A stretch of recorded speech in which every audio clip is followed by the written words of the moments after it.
ষষ্ঠ থেকে দ্বাদশ শ্রেণী এবং সমমানের উপবৃত্তিপ্রাপ্ত শিক্ষার্থীদের জন্য এসেছে নতুন নির্দেশনা। প্রধানমন্ত্রীর শিক্ষা সহায়তা ট্রাস্টের আওতাধীন সমন্বিত উপবৃত্তি কর্মসূচির আওতায় যেসব শিক্ষার্থীর মোবাইল ব্যাংকিং অ্যাকাউন্ট এখনও অভিভাবকের জাতীয় পরিচয়পত্রের মাধ্যমে যাচাই করা হয়নি, তাদের দ্রুত এই প্রক্রিয়া সম্পন্ন করতে বলা হয়েছে।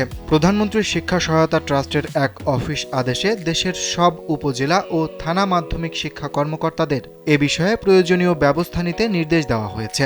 নির্দেশনায় বলা হয়েছে, আগামী ২০ জুনের মধ্যে মোবাইল ব্যাংকিং অ্যাকাউন্ট ভ্যালিডেশন সম্পন্ন করতে হবে।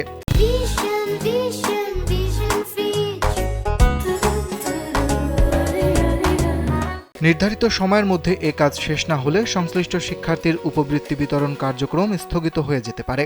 এ লক্ষ্যে সমন্বিত উপবৃত্তি কর্মসূচির সফটওয়্যারে মোবাইল ব্যাংক তথ্য আপডেট অপশন চালু করা হয়েছে। বুধবার থেকে ২০ জুন পর্যন্ত শিক্ষা প্রতিষ্ঠানগুলো শিক্ষার্থীদের প্রয়োজনীয় তথ্য সংশোধন ও হালনাগাদ করতে পারবে।